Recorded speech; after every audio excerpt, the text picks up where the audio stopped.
Մի անգամ հայրը իր որդու եւ էշի հետ կեսօրվա շոգին շրջում էր քաղաքի փոշոտ փողոցներով։ Հայրը նստեց էշի վրա, իսկ որդին սանձը ձեռքին տանում էր նրանց։ Խեղճ տղա, ասաց անցորդը, նրա փոքր ոտքերը հազիվ են հասցնում էշի հետևից։ Ինչպես դու կարող ես նստել էշի վրա, երբ տեսնում ես, որ տղան ամբողջովին ուժասպառ է եղել։ Հայրը սրտի մոտ ընդունեց նրա խոսքերը։ Երբ նրանք թեքվեցին, նա իջավ էշից եւ ասաց, որ որդին նստի։ Ամոթ չէ, փոքրը նստած է էշի վրա ինչպես սուլթան, իսկ նրա խեղճ ծեր հայրը վազում է նրա ետևից։ Տղան շատ տխրեց այդ խոսքերից եւ խնդրեց հորը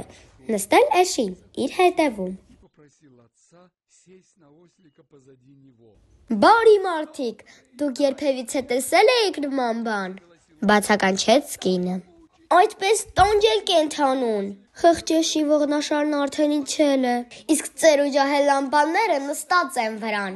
Ասես բազմոց լինի։ Այ դժբախտարարած։ Անխոսք հայրն ու որդին խայտարակված իջան էշից։ Մի քանի քայլ անց հանդիպեցին մի մարդու, ով սկսեց ծաղրել նրանց։ Ինչու ձեր էշը ոչինչ չի անում, ոչ մի օգուտ չի բերում, եւ նույնիսկ ձեզանից որևէ մեկին իր վրա չի տանում։ Հայրը մի բուր ծղոտ տվեց էշին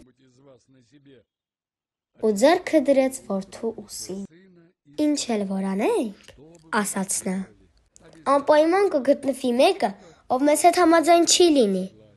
Ես կարծում եմ, մենք պետք է որոշենք, ինչպես ենք ուզում ճամփորդել։